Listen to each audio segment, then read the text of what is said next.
नमस्कार बच्चों। ऑनलाइन हिंदी साहित्य की क्लासेस में आपका स्वागत है। बीए बाग तृतीय वर्ष के प्रथम प्रश्न पत्र में आधुनिक काल हम पढ़ रहे थे। आधुनिक काल में आधुनिक काव्य और आधुनिक काव्य की इस कड़ी में आज हम फिर से जो है महाकवि जयशंकर प्रसाद के बारे में बात करेंगे। जयशंकर प्रसाद की जो कामायनी है उसके जो आपके पाठ्यक्रम में संकलित श्रद्धा सर्ग है उसकी व्याख्या हम देख रहे थे। उसी कड़ी में ये अगला वीडियो है जिसको आप ध्यान से देखिए। ये व्याख्या खंड है श्रद्धा सर्ग का और खंड 3 में हम इसकी चर्चा करते हैं। ये पद है, आपको जो संदर्भ है और प्रसंग है वो मैं आपको बता देता हूँ इस वीडियो से जोड़ने के लिए कि जब पृथ्वी पर प्रलय होता है तो मनु बीज रूप में जीवों को लेकर के उत्तंग शिखर पर, हिमालय के उत्तंग शिखर पर जाकर बैठ जाते हैं और बड़ा नैराश्य उनके मन में छा जाता है और वो अपने मन की उथल पुथल के बारे में विचार करने लगते हैं। तभी जो श्रद्धा है वो वहाँ आती है और मनु को इस तरह से उदास नैराश्य में डूबा देख करके उनसे पूछती है कि तुम कौन हो, कहाँ से आए हो। तो अचानक इस निर्जन स्थान पर जब कोई आकर के इस तरह से कहता है तो मनु एक बार चौंक से जाते हैं और कहे हुए, श्रद्धा के द्वारा कहे हुए जो वाक्य हैं उन पर विचार करते हैं। उसी प्रसंग में, उसी संदर्भ में ये पद आप देखिएगा। सुना यह मनु ने मधु गुंजार, मधुकरी का सा जब सानंद, किए मुख नीचा कमल समान, प्रथम कवि का जो सुंदर छंद। एक झिटका सा लगा सहर्ष, निरखने लगे लुटे से, कौन गा रहा ये सुंदर गीत, कौतूहल रह न सका फिर मौन। सुना ये मनु ने मधु गुंजार, मधुकरी का सा जब सानंद, किए मुख नीचा कमल समान, प्रथम कवि का जो सुंदर छंद। यानी बड़ी मीठी आवाज में जब श्रद्धा ने पूछा कि आप कौन हैं, तो सुना यह मनु ने ये सुना श्रद्धा की वाणी। मधु गुंजार, मधु शहद के समान मीठा, गुंजार आवाज।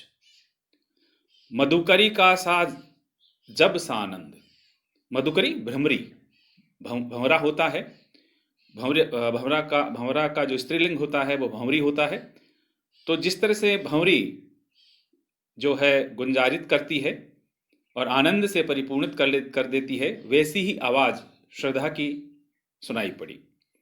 किए मुख नीचा कमल समान,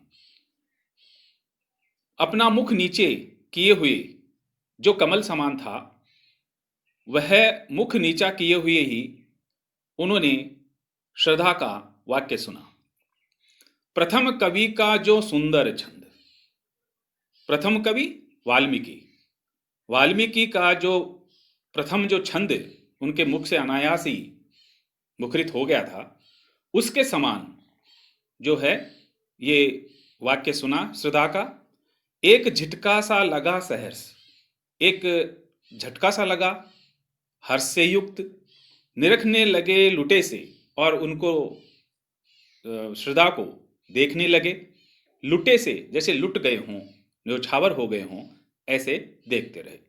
कौन गा रहा ये सुंदर छंद, और सुंदर संगीत, और सोचा ये सुंदर जो है संगीत सा, जो मन भावन संगीत है, वो कौन गा रहा है। कौतूहल रह न सका फिर मौन, और जो मौन बैठे थे वो कोई नहीं था, निर्जन स्थान था, किससे बात करते, अपने आप में ही वार्तालाप कर रहे थे। तो मौन रह करके जो अपने आप में बातचीत कर रहे थे वो मौन अब मौन नहीं रहा, अब कौतूहल में समाहित हो गया। और कौतूहल, कौन सा कौतूहल? श्रद्धा का, कि अचानक ये नारी यहाँ कैसे आ गई है, ये सब मनु ने महसूस किया। इसकी व्याख्या भी मैंने आपको दी है, प्रसंग और व्याख्या मैंने लिख के बता दी है, आप इनको बार बार देख करके याद कर लीजिएगा। श्रद्धा का मनु के समक्ष प्रस्तुत होकर अचानक प्रश्न पूछना। मनु को ऐसा प्रतीत हुआ जैसे अमराई मधुर गुंजार कर रही हो।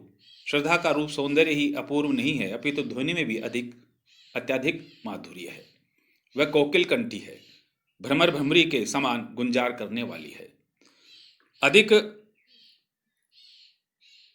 श्रद्धा की ध्वनि सुनकर मनु उसकी ओर तन्मय दृष्टि से देखते हुए मुख नीचा कर लेते हैं और श्रद्धा की अप्रत्याशित उपस्थिति के कारण वो आश्चर्य से उसकी ओर देखते हैं। व्याख्या देखिए। महाकवि जयशंकर प्रसाद की कालजयी कृति कामायनी है और इसी कामायनी के श्रद्धा सर्ग में मनु और श्रद्धा का जो मिलन होता है तथा श्रद्धा मनु से जो प्रश्न करती है उसको मुख नीचा किए हुए सुनते रहते हैं। प्रश्न का उत्तर देने के लिए उन्होंने सिर नहीं उठाया, मुख नीचा किए बैठे रहे। भ्रमरी की गुंजार के समान बुद्धि की मधुर वाणी मनु ने बड़े हर्ष के साथ सुनी। एकाकी जीवन में किसी अन्य की मधुर वाणी सुनकर आनंदित होना स्वाभाविक है। मनु के लिए ये शब्द आदि कवि वाल्मीकि के प्रथम सुंदर छंद के समान थे। क्रौंच वध पर क्रौंची को विलकती देखकर वाल्मीकि कवि में करुणा का भाव लहराया था। श्रद्धा की वाणी में वही करुणा का भाव है जो मैंने इसमें आपको लिख भी दिया है। प्रथम छंद कौन सा था वाल्मीकि का? मां निषाद प्रतिष्ठाम तत्वगामः स्वासति स्वमः यतो क्रौंच मिथुनादेकम अवधि है काम मोहितम। तो ये जो पहला अनायास ही जो निकला हुआ जो वाक्य है वो काव्य के रूप में, प्रथम काव्य के रूप में हमारे सामने आया था और ऐसे ही शब्द श्रद्धा के सुने मनु ने। प्रथम रस क्योंकि करुण रस ही है जिससे अन्य रसों का विकास भी होता है।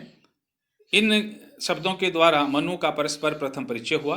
प्रथम परिचय पल्लवित होकर मानव सृष्टि का जन्मदाता बना। मनु को श्रद्धा की मधुर वाणी सुनकर सुंदर झटका सा लगा और वे भाव विभोर होकर अपलक देखते रहे। वे सोचने लगे कि यह सुंदर संगीत सी आवाज किसकी है। उनको जानने की इच्छा इतनी प्रबल हुई कि अब वो मौन नहीं रह सके। विशेष आशीष में देख लीजिए। विशेष विपर्य है, भाषा सरल है, शब्दावली तत्सम प्रधान है, उपमा अत्यंत कलात्मक ढंग से दी गई है। मधुकरी सा, मुख नीचा, कमल समान, ये उपमाएं हैं। प्रथम कवि का जो सुंदर छंद आदि में उपमा को रूपायित किया गया है। तो इस तरह से आपको मैंने एक वानगी दे दी है। पिछले वीडियो में भी मैंने आपको बताया था। अब आप जो है खुद जो है व्याख्या करना सीख जाइए और इसी तरह से आपको व्याख्या करते रहनी है और आपको पढ़ते रहना है। अगले वीडियो में हम देखेंगे जयशंकर प्रसाद के ही एक और अलग से आंसू नामक जो खंड काव्य है वो आपके यहाँ संकलित है। वो प्रेम काव्य है और उसके बारे में हम अगले वीडियो में चर्चा करेंगे। तब तक के लिए नमस्ते।